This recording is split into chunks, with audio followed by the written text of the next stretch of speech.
Bienvenue sur votre plateforme Citizen Lab Mauritanie. Aujourd'hui, nous parlons de démocratie participative. Pour parler de ce thème, nous avons comme invité Monsieur Doro Gueye, qui est le coordinateur du mouvement Hollande, un mouvement dédié à l'officialisation des langues nationales en Mauritanie. Bonjour Doro. Bonjour Ava, bonjour à tous nos auditeurs. Voilà, est-ce que vous pouvez expliquer dans un premier temps, en fait, qu'est-ce qui a nécessité la mise en place, le lancement de ce mouvement? Voilà, Hollande est né avec la note de service qui était sortie au début du mois de mars 2022. C'est vers le 7-8 mars comme ça. Et puis, quand la note de service est sortie, on l'a lu. Moi, d'abord, je suis très intéressé par la promotion des langues nationales. Nous, comme moi, comme beaucoup d'autres qui vont devenir après le noyau central de Hollande. Quand on a lu, on a relevé beaucoup d'incohérences et on s'est dit qu'il y a un programme caché, il y a un agenda caché. C'était quoi? C'est que quand on lit la note d'information, on relève des contradictions, mais on a utilisé les langues nationales comme appât pour plutôt arabiser l'éducation, pour arabiser, disons, l'administration mauritanienne, comme ça a déjà commencé dans beaucoup d'autres secteurs. Comme par exemple, on dit dans la même note d'information qui va plutôt plus tard devenir le projet de loi qui va être voté le 25 juillet 2023. Par exemple, on dit tout enfant mauritanien peut commencer par sa langue maternelle dans l'éducation. Quelque chose qui est extraordinaire. Et c'est quelque chose que vous militez pour ça? On milite pour ça. Mais dans le même projet de loi, on lit l'arabe va être la langue d'enseignement dans toutes les écoles, que ce soit privé ou public, et à tous les niveaux. Il y a contradiction. D'un autre côté, tout enfant peut commencer par sa langue maternelle. De l'autre, c'est l'arabe qui va être la langue d'enseignement. Alors, il y a beaucoup d'incohérences comme ça. Et plus dans ce qu'on appelle aussi, dans ce qui va devenir la loi qui va être votée après, on dit encore, en attendant la généralisation des langues nationales, l'arabe va être dispensé comme étant la seule langue d'enseignement. Ce qui est en train d'être fait d'ailleurs, là où nous sommes, parce que l'arabe est en troisième année. Toutes ces contradictions-là, on les avait relevées. Maintenant, en dénonçant ça, en parlant par-ci et par-là, on s'est retrouvés et on a contacté ce qu'on dit les associations culturelles. Quand on dit association culturelle, c'est Fête de Bamtaïr Poulard, Arprim, Association pour la Renaissance du Poulard en Mauritanie, dont moi-même je suis membre, je fais même partie du bureau national. Il y a la même association en Poulard, en Soninké et en Wolof. On les a contactés pour qu'on puisse faire quelque chose avant que ça ne soit trop tard. Voilà. Qu'est-ce qui vous motive justement dans cette mobilisation d'Hollande? Maintenant, ce qui nous motive, c'était de faire entendre, c'est d'abord de sensibiliser, de dire qu'il y a danger. Il y a danger par rapport à cette loi. Il y a manipulation derrière. On utilise les langues nationales comme appât. Mais en réalité, ce n'était pas ça. C'était pour asseoir l'arabe comme la seule langue d'enseignement. C'était ça en réalité, c'est-à-dire l'arabisation à outrance. Et vous militez pour justement l'enseignement, la promotion de toutes les langues? On milite pour la promotion, pour l'officialisation de toutes les langues nationales. Le Poulard, le Soninké, le Wolof, le Bambara, tout le Hassania, au même titre que l'arabe. En français facile, c'est de permettre à tout enfant mauritanien d'apprendre sa langue maternelle dès le bas âge. Au moins de commencer par ces langues. Parce que quand l'enfant commence par sa langue maternelle, imaginez que votre enfant Poulard ou Soninké ou Wolof ou Bambara ou autre commence par apprendre tout ce qu'on dit, apprend à compter, apprend à lire, apprend à ce qu'on appelle les mots de base. Parce que l'enfant, à 6 ans, connaît au moins 6 000 à 8 000 mots. Mais imaginez, aujourd'hui, vous amenez votre enfant à l'école, tout ça, on fait table rase et il recommence à zéro. C'est une violence qu'on porte à l'enfant. On amène l'arabe, on amène le français, on amène autre. On n'a pas rejeté les autres langues. On peut apprendre toutes les langues qu'on veut. Mais il ne faut pas quand même qu'on bouscule l'enfant de le bas âge. Il faut qu'on laisse l'enfant, n'est-ce pas, commencer, c'est déjà en atout parce que ça va être des raccourcis. Et vous voyez qu'un petit problème de rien du tout que l'enfant peut traiter au niveau de la deuxième année va être un grand problème s'il est dit dans une autre langue. S'il est dit par exemple en arabe, si l'enfant n'est pas arabe, ou bien s'il est dit en français, si l'enfant n'est pas français, ou bien... Et pour faire entendre votre engagement, votre participation à cette forme de démocratie, vous faites beaucoup plus de sitting. On fait beaucoup c'est un peu notre raison d'être. Il n'y avait pas d'autres canaux. On a d'autres canaux, parce que je vous dis que je suis dans les autres, moi je milite dans les autres associations qui malheureusement, pour eux, aller faire des sittings, aller dénoncer, aller faire d'autres sensibilisations, pour eux, ça ne fait pas partie de leur historique, c'est comme ça qu'ils parlent. Et nous, on a dit, donc il nous faut une organisation qui va permettre de faire entendre nos voix, qui va permettre de faire entendre qu'on n'est pas content. Moi, par exemple, qui suis journaliste, vous le savez, j'ai préféré travailler dans les langues nationales. Pourquoi d'ailleurs? C'est parce que ici en Mauritanie, tous les médias sont à 90% en arabe. Donc il y a une grande majorité de la population mauritanienne qui n'a pas accès à l'information. Donc il faut que ces gens-là soient informés dans leur langue. Et c'est pour cela que moi j'ai préféré travailler dans les langues nationales. Donc c'est le travail que je mène, c'est-à-dire le combat même que je mène dans le journalisme, c'est un combat militantisme, de militantisme. C'est le même combat que je mène pour la promotion de ces langues-là. Et c'est ce qui vous a aussi poussé quelque part à écrire. Vous êtes auteur en fait d'ouvrages en poulard sur les prénoms. Je suis auteur d'ouvrages sur les prénoms. C'est pas le seul ouvrage d'ailleurs, mais c'est le seul ouvrage encore qui est édité officiellement. Il y a d'autres ouvrages qui sont derrière, Inch'Allah, qui vont venir. J'enseigne les langues, je suis un enseignant.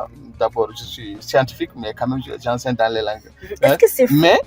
Mais aussi, c'est ça ce qui m'a amené à écrire, c'est ça ce qui m'a amené à créer un média qui s'appelle Golal Media, qui emploie, qui forme des jeunes dans le journalisme. Et qui fait des productions en poulard. Qui font des productions dans les langues nationales, particulièrement en poulard.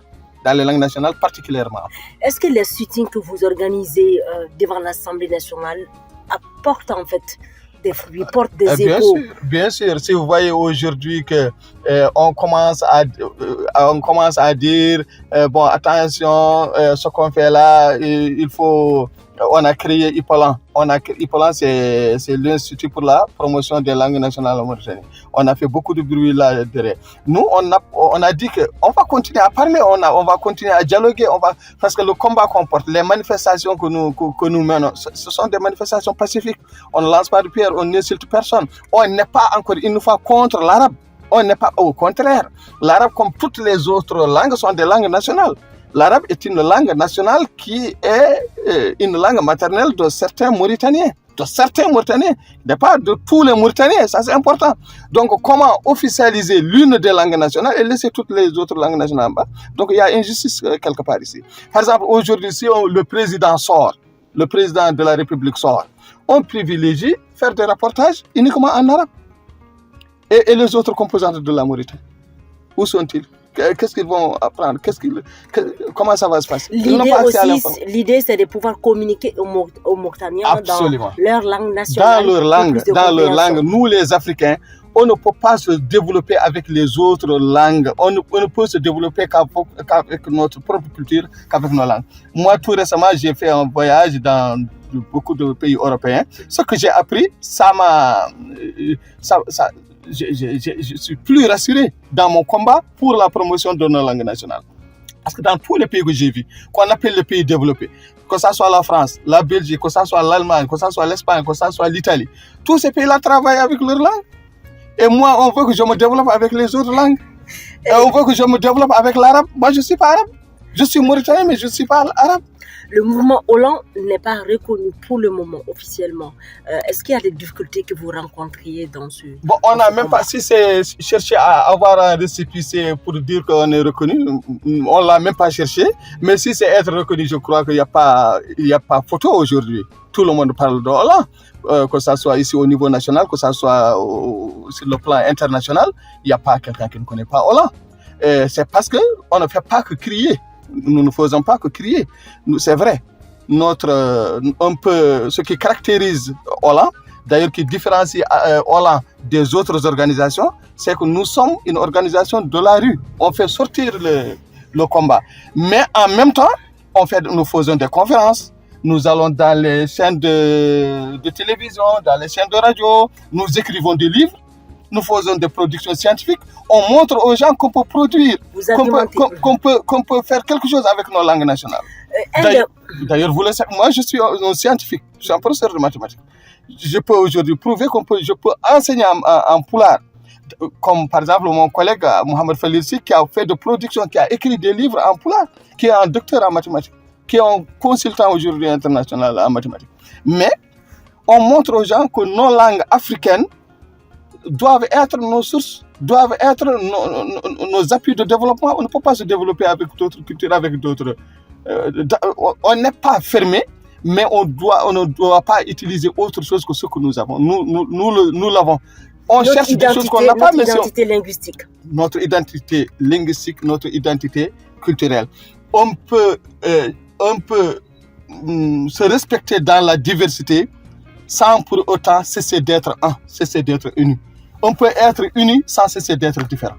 Les femmes sont au cœur du mouvement ou des actions de Hollande.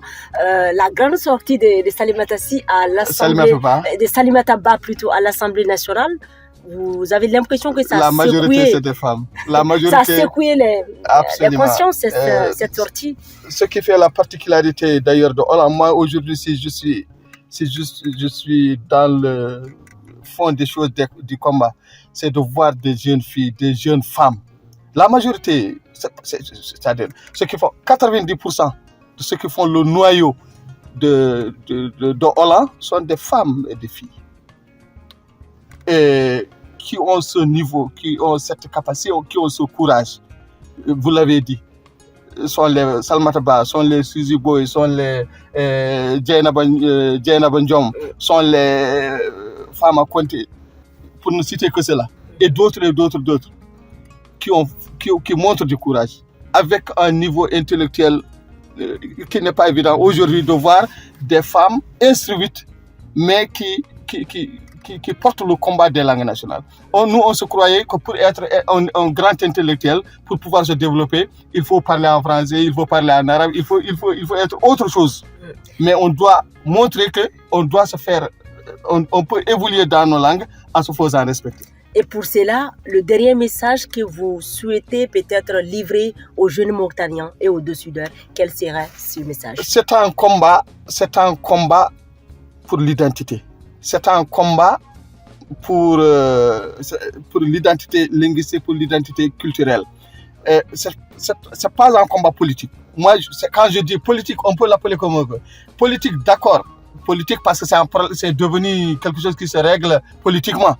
Je n'en disconviens pas. Mais moi, je ne le fais pas parce que je suis contre, par exemple, le président de la République ou bien le président, ou bien je combats le parti au pouvoir. Non, ce n'est pas mon problème. Ou bien parce que je suis tel ou tel parti. Je ne combats pas, je n'ai aucune étiquette partisane. Mais j'ai une étiquette identitaire, en fait pas identitaire au sens péjoratif du terme, mais je veux dire patriote. Je suis pour le respect de l'autrui, pour la valorisation de nos cultures, de nos langues. Je crois que tout celui qui est doué de sens doit respecter ce combat. Voilà, je pense que ça sera le dernier mot Voilà, on avait comme invité Doro Gueye, voilà, qui est un des coordonnateurs justement du mouvement Hollande, un mouvement dédié à l'officialisation des langues nationales en Mauritanie. Je rappelle que vous êtes aussi membre de l'association pour la renaissance du Poulard en Mauritanie. Merci d'avoir répondu aux questions du Citizen Lab. Merci Awa, merci à Citizen Lab, merci à tous nos auditeurs. Nous nous excusons de tout ce qui a été, si c'est mal dit ou bien si ce n'est pas bien dit. Donc si c'est bien dit, ça vient de Dieu. Et si c'est mal dit, c'est